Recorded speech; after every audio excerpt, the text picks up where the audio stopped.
Hey everybody, and welcome to This Week on Point North. I'm Alistair Stevens, and it's Monday morning again. It's Monday morning once more. It's weird how these things seem to come around just every week, don't they? But we're looking forward to a really exciting week here on Point North. It's a huge week here on Point North, actually, because we are going to conclude Harry Potter and the Goblet of Fire. We're going to conclude the fourth novel in the Harry Potter series and hit the biggest and most purposeful turning point in the entire series. It is going to be an absolutely knockout reading in Dear Mr. Potter this week. Then, on Thursday, in There and Back Again, if I can hold true to my goal, if I can make it through the vast number of slides that I do. I'll just warn you guys in advance. It's going to be a longer Dear Mr. Potter this week. It's going to be a longer There and Back Again this week. There's pretty much no way that I'm going to hold to my 90-minute schedule. I think we're going to be looking somewhat nervously at the clock as we approach that hard 2-hour limit that I have here on Crowdcast, but I think we're probably going to run up against that in both shows this week because, yes, we're finishing Goblet of Fire on Tuesday, but then on Thursday we are also going to carry Frodo and Sam all the way to the Cracks of Doom in Book 6 of The Lord of the Rings. So there's going to be a ton of material to talk about there. I'm so excited. I don't know if we're going to get to the final turn at the Cracks of Doom, but we're going to do our level best in Chapter 3 of Book 6. So let's talk about the week ahead. We'll do a quick gloss and then we'll hang out. Hello to everyone who is joining me. Shane says, I can't carry the ring, but we will carry the story. Shane is joining us, and Becca is joining us, and Carla is joining us. It's lovely to have you all here on this lovely Monday morning. Actually, it is beautiful here in Oklahoma City. It is a little cooler after a very hot weekend, so I'm enjoying the weather immensely. Let's look at our discussion points for this week. We begin, of course, with This Week on Point North, but this evening we are going to, in the patron-exclusive book club, conclude our discussion for now of the BBC Sherlock series. We are going to talk about the 4th episode of the first season. He said, somewhat fudging the numbers. We're going to talk about the first episode of season 2. We are going to talk about A Scandal in Belgravia. We are going to talk about my favorite episode of the 2010 BBC Sherlock series. I love this episode. I think this is awfully close to being the definitive text on modern Sherlock, the definitive text on the BBC Sherlock, at least. So we're going to talk about that tonight for patrons of Point North Media. That is at 10 p.m. Eastern and 9 p.m. Central as we discuss A Scandal in Belgravia for an hour. Then tomorrow evening, 10 p.m. Eastern, 9 p.m. Central, Dear Mr. Potter 57, The End of the Beginning, where we are going to do our level best to make it through to the end of that book. We've still got some exposition to get through. We've got some genuinely lovely scenes coming with our heroes and with their extended families, I suppose, is how we're thinking of these characters at this point, this giant and complex ensemble cast in the Harry Potter series. But we also have some shadows being cast. We also have some encroaching darkness. The storm, well, isn't even coming anymore. The storm has arrived and nothing will be the same again. So tomorrow night, 10 p.m. Eastern, 9 p.m. Central, Dear Mr. Potter 57, The End of the Beginning. Nothing will be the same again. On Thursday, as I said, There and Back Again 66, The Cracks of Doom, also 10 p.m. Eastern, 9 p.m. Central. And then on Friday, we're going to have another episode of Story in Star Wars. I'm actually overdue with an episode of Story in Star Wars. There will be an episode of Story in Star Wars appearing in your podcast feeds at some point today. Today, as soon as I finish my script and sit down to record this thing, we will have some listener feedback and some listener responses to The Last Jedi and just some further thoughts on The Last Jedi. I intended for this to be a short 20-minute episode, but it is not going to be a short 20-minute episode. It is going to be a full bonus episode of Story in Star Wars because I wanted the opportunity to talk about, well, the Force and to talk about Han and to talk about Rey's parentage, of course, and to talk about a bunch of other stuff associated with The Last Jedi. So we're going to get into that today. And then on Friday, I'm going to have some follow-up thoughts on Solo. I have now seen Solo twice. I'm going to see Solo again tomorrow. And the more I watch this movie and the more I think about this movie, the more fixed I am in my verdict on it. It is an absolutely solid film, which is, for all that it is somewhat inessential, for all that it is somewhat superfluous to our understanding of Star Wars, I really enjoy the movie, and I think there's a lot of depth that we can get to. There's a lot that we can distill out from that film. So 2 weeks ago, I guess a week and a half ago at this point, I released my first initial response to Solo, and Friday will be the follow-up podcast. Then next week, I'm on hiatus. Next week, I am taking a break from podcasting. I'm going to to catch up with some behind the scenes material. I'm going to do some tweaks to the website. I know that there have been some problems with the RSS feeds propagating properly out of the website, so I'm going to take that whole system apart and rebuild it. And I'm also going to take a day or two off and celebrate my 40th birthday, which is happening next week. So I'm very excited about that. Let me see here. Aaron saying, "Oh no, I didn't give Alistair a 30-page diatribe about my Last Jedi thoughts." Hey, you know what, Aaron? There's still time. Not for this show, admittedly, but by all means, get in touch and give me your Last Jedi thoughts. Yes. Karen saying, "I just arrived, and so far I'm trying to figure out where I was and what I was doing the last time I looked at these files." Yeah, catching up on a Monday, always hard to pick up and. Yes, because Karen is saying that tuning in from my writing retreat in Minnesota, I forgot I was in the same time zone as Alistair this week. Yeah, going back to work that you have set aside for a long period of time is always hard. It's that reintegration process when you're trying to write, and I think this is true of any creative endeavor, but when you're trying to write and you step away from it for a while and then come back to it and have to basically go through that onboarding process again, it's not dissimilar from the process that you have with any text for any audience, that you have to teach yourself how to read your material again and kind of re-enter that creative space. I always find that enormously challenging. The flip side to that, of course, the reward for that kind of break in your creative process, I always find, is the ability to look afresh at something that you haven't been inside of for an extended period. I'm always charmed and excited and thrilled and surprised by how fresh and unfamiliar my own work feels when I return to it after a period of time, right? There are instances where I'm thinking about talking about something in There and Back Again, for example. So I go back to There and Back Again episode 30 or There and Back Again episode 15 to remember what it was that I said about a topic the last time that I discussed it and kind of refamiliarize myself with the arguments that I made and the kind of cases that I constructed. And it's surprising how much of that stuff feels completely new and completely fresh. And then another parallel opposite, the third side of this coin, I suppose, is going back to something that you have a dim recollection of and then find that you do, in fact, recall it perfectly. Yeah, it's wonderful. Karen saying you're brimming with ideas. Excellent. I'm so glad, Karen. I'm very, very excited for that. That's wonderful. Becca is saying, "If any of you have direct access to the BBC and can Skype the season 3 premiere of Versailles, I want that, please. Otherwise, I will have to wait until October." Oh no, is that the production break or the release break, the broadcast break for Versailles?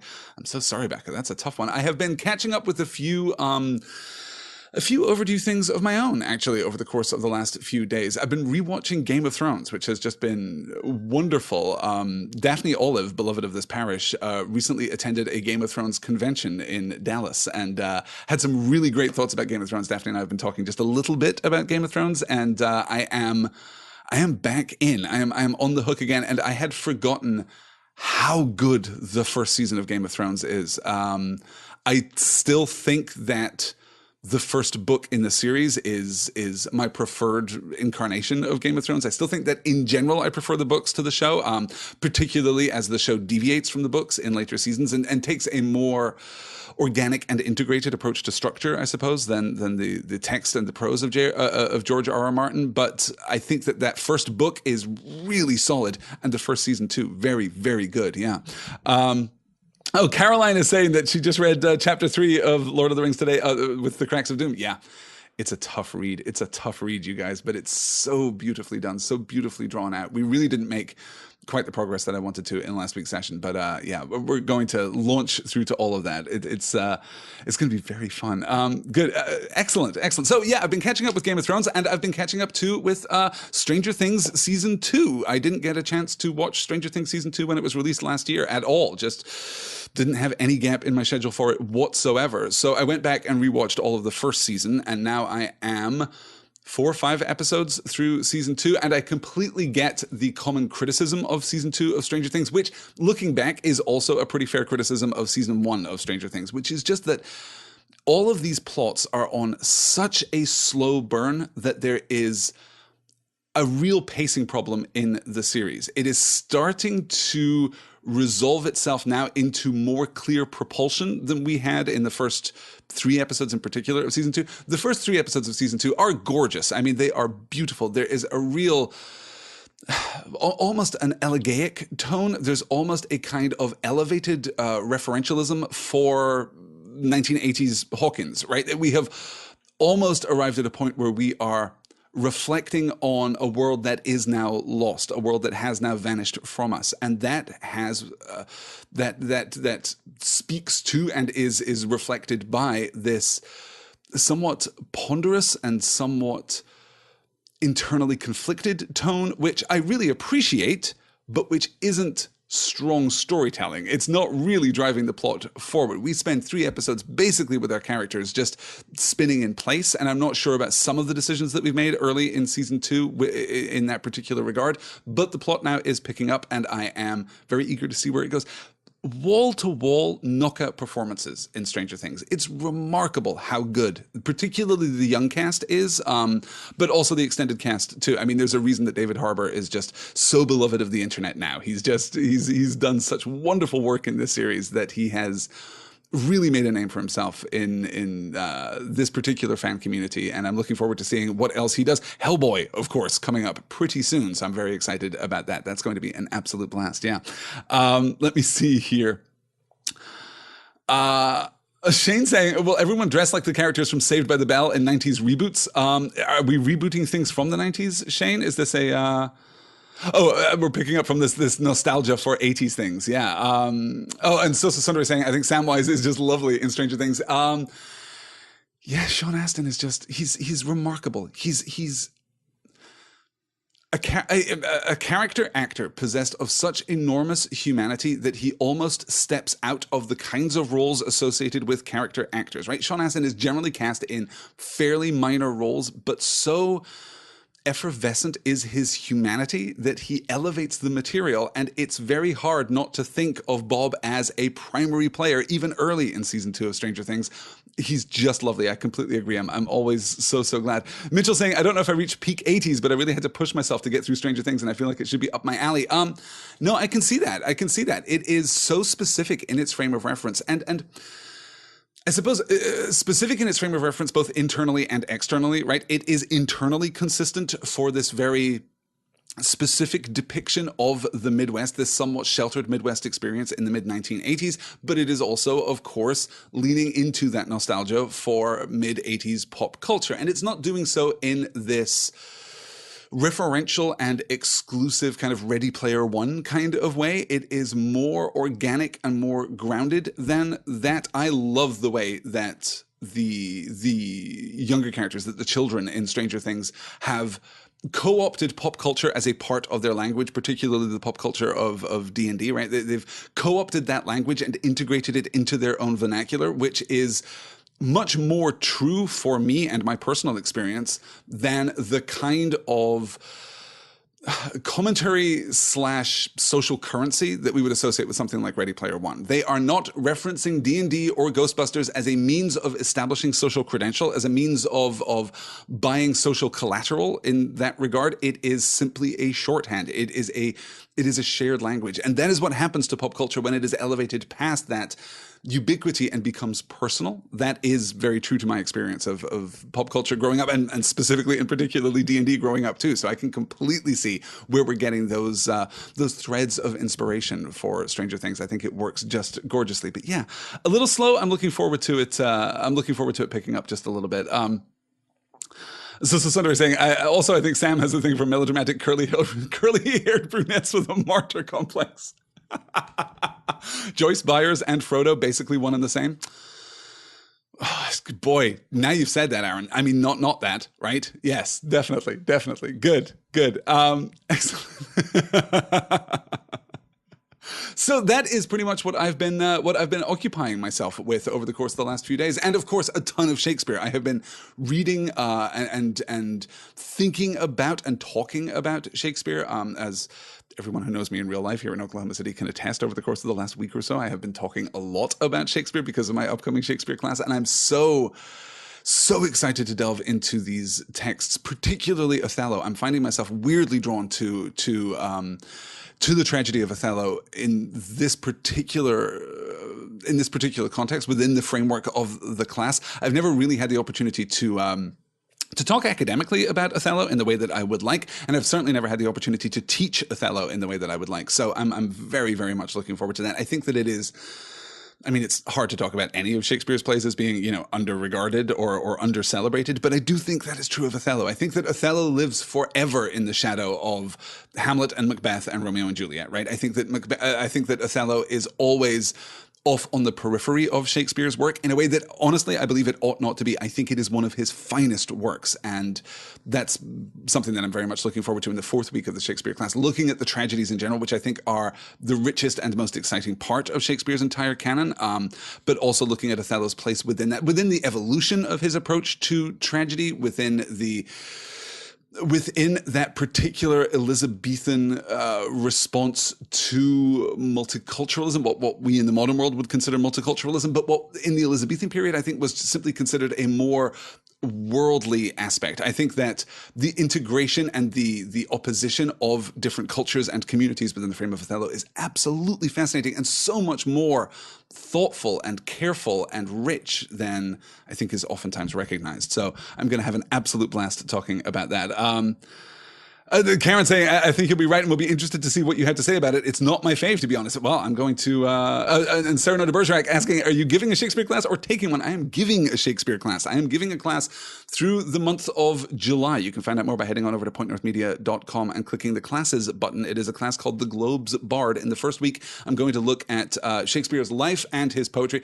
I'm not going to spend too long. I've kind of been bracketing out the classes and framing out exactly what I'm going to cover in each session. And the truth is, I just don't have that much time to talk about his life. And I feel like that's a pretty well-worn path anyway. So we're going to gloss Shakespeare's life. And then in the first week, we're going to delve deep into his poetry. I'm going to get the opportunity to talk about Venus and Adonis, which I cannot wait to talk about. I've never had the opportunity to talk about that in an analytical setting. So that's going to be a ton of fun. Then we're going to talk about some of the sonnets, of course. In week 2, we're going to talk about the histories, and we're going to talk about Richard III in particular. Also, if any of Shakespeare's plays can be said to be underappreciated, I think that is one of the more exceptional and underappreciated, simultaneously exceptional and underappreciated histories that Shakespeare wrote. So we're going to talk about Richard III. Then in the third week, we're going to talk about the comedies and talk about Much Ado About Nothing, a play which is definitely not underappreciated. I think that is one of the most celebrated pieces of Shakespeare's work, and rightly so. It is a knockout play. And then in the fourth week, we're going to talk about tragedies, and we're going to talk about Othello. So all of that is coming up very soon. So if you're interested, head on over to pointnorthmedia.com and click the classes button for the link to The Globe's Bard, the life and work of William Shakespeare. I'm so excited. I'm absolutely in this Shakespeare space now, which is lovely because honestly, I haven't been in the Shakespeare play.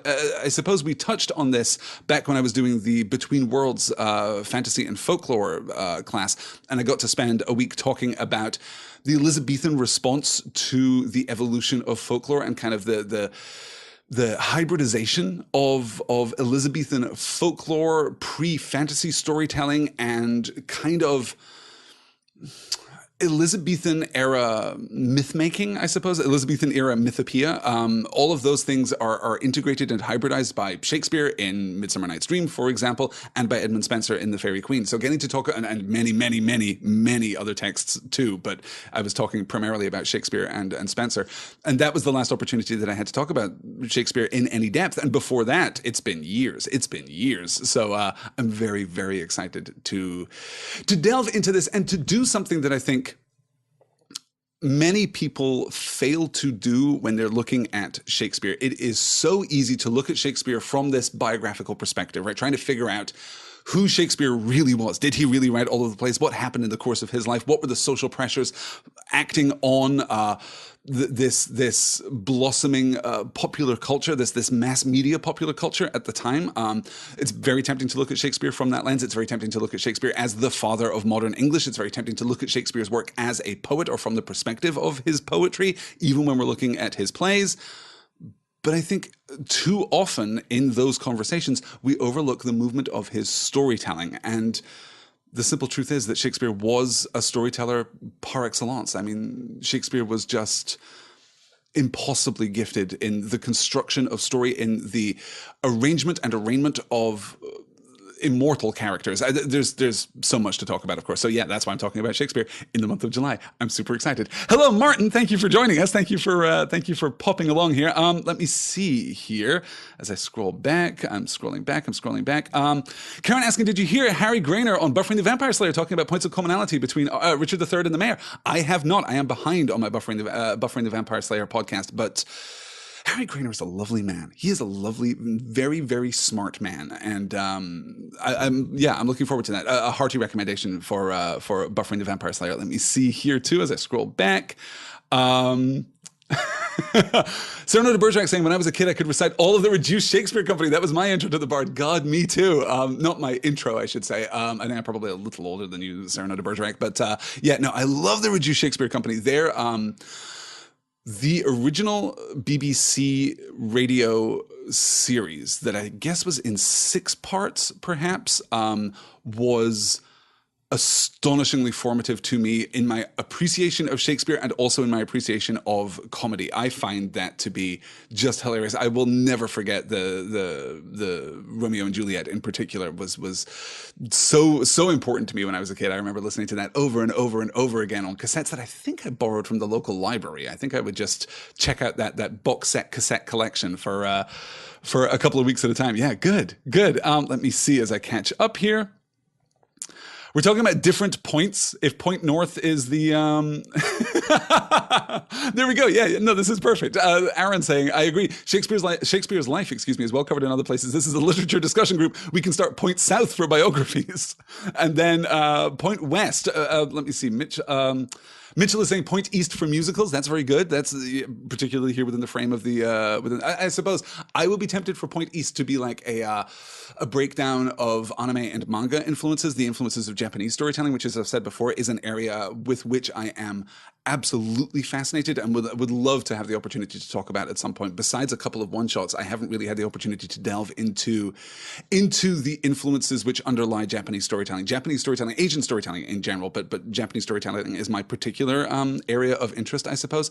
And Japanese storytelling is, at a very fundamental level, utterly different from Western European storytelling. And by extension, most of the storytelling that we get within our popular culture is Western European storytelling. It is adapted through that prism. That has been the dominant cultural force on the planet for the last century. So it's completely understandable. If you think about the rise of the golden age of Hollywood, and you think about the rise of British literature, and you think about the rise of pulp fiction, and of course, modern movie making, and of course, the internet, the fact that the de facto lingua franca on the internet, if I can just totally abuse an array of languages simultaneously there. The de facto lingua franca on the internet is English, which means that there is a preponderance of Western European and Western European inflected pop culture on the internet that is something to be celebrated in a sense, but it is also pushing out other kinds of storytelling, other modes of storytelling. It's remarkable that when we talk about, the underpinning fundamental nature of narrative in our shared pop culture, when we talk about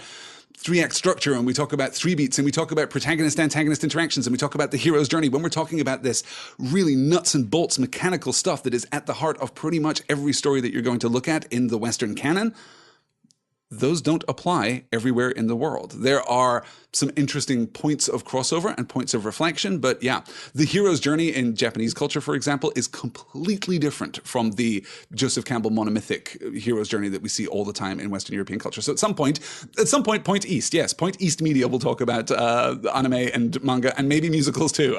We can incorporate all of those things, yeah. And then like Point Old West, where I can just talk about cowboy fiction all the time. That would be really good too. And frontier fiction in general. Hey, you guys, it turns out that I just really like talking about storytelling. Yeah. Good. Let me see. Oh, can we talk about no drama, says Becca, because that's what I know. Then you should talk about that, Becca, because I'm ill-equipped, I'm afraid, to talk about that. But yes, good. All right. We're talking about Westworld here? Oh, yeah, no, I've just...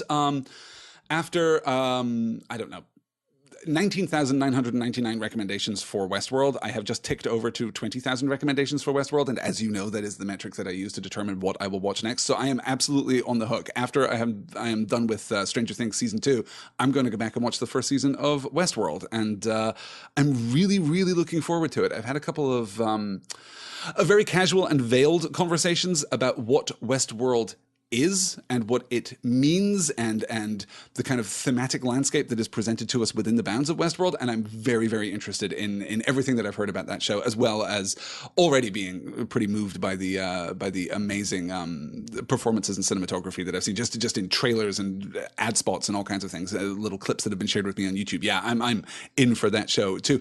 I should also say, for those of you who have been following along with Story and Star Wars, that this coming week's show is going to be the Solo catch-up show, some further thoughts on Solo, a Star Wars movie. Then, as I say, I'm taking next week off, and when I come back for the following episode of Story and Star Wars, I am going to do the thing that I have been talking about now for about a year.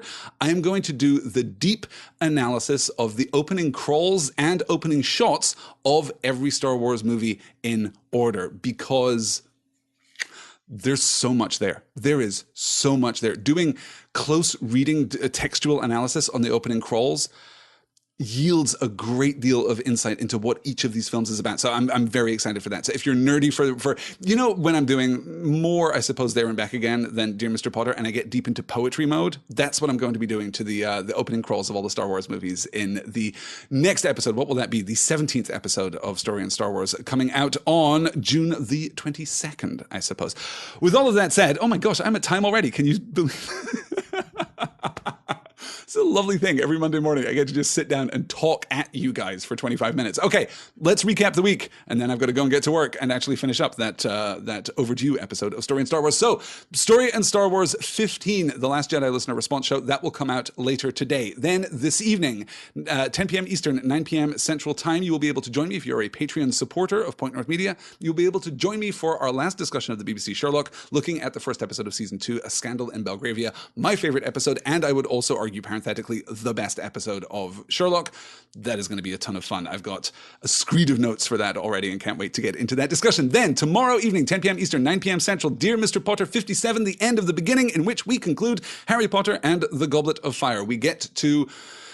Well, we've hit the biggest plot turning point and even arguably the biggest structural turning point in the series, but now we are going to hit the biggest thematic turning point, and things will never be the same again. The back half, I mean, really, it's the back half of the Harry Potter series, if you consider how relatively short Philosopher's Stone and Chamber of Secrets are, right? If you break by page count the Harry Potter series in half, then you basically get the first 4 novels and then the last 3 novels. So I'm very much looking forward to that point of transition and moving into what comes next. I'll also have some announcements about the other books that we're going to study. We are going to take a look at The Worst Witch, and we are, I think, going to take a look at T.H. White's The Sword in the Stone. That is going to be a short series. I don't want to spend too long on that, as much as I love that book, but I really want to look at it through the prism of Harry Potter. So I think we'll maybe do 3 weeks, maybe, on T.H. White's The Sword in the Stone, maybe 4, and I don't know. But before we get to that even, we're going to talk about the movie adaptation of Goblet of Fire 2, which is going to be a less positive and effusive movie discussion than we had for Prisoner of Azkaban, but hey, that is going to be our lot for the rest of the Harry Potter movie series.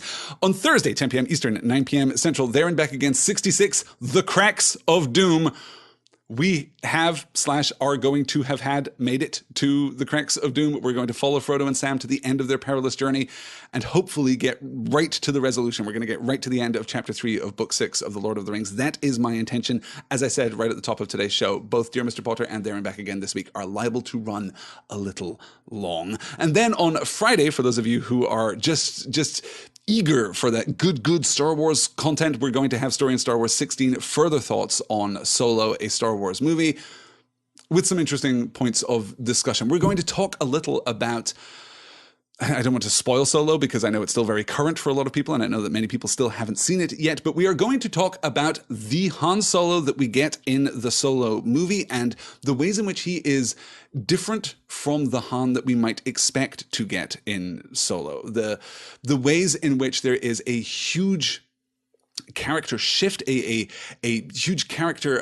evolution implied by the existence of Solo, gestured toward by the existence of Solo, by the detail of Solo, in a way that it's just really interesting. So we're going to talk a lot about Han's character. We're going to talk a lot about the world building. We're going to talk a lot about team dynamics and a little more about the deconstruction of 20th century cinema that I discussed in my initial response to Han. It's to Han. I keep wanting to call it Han. I do think that Han would have been a better title than Solo. I'm going to go out on a limb there. I don't love Solo, a Star Wars movie, as a title for the movie, but hey, there we are. Millennium Falcon, the movie, would also have been really good. Okay. Oh, and Aaron saying I may have to send a bit of rambling about L337. I hope you do. L3 is... Oh, so interesting. So interesting. The whole discourse on labor politics and labor economics, I suppose, at the heart of this movie, and the way in which we just throw up our hands and abandon it. And even before we have thrown up our hands and abandoned it, kind of played it for a joke. It's fascinating. I don't think that it is a problem at the heart of the movie, but it is an inconsistency at the heart of the movie. It is possibly, given the best and most charitable possible interpretation, the grit around which the pearl forms. So we're going to talk about that and certainly also talk more about the evolution of one Lando Calrissian, because damn, you guys, damn.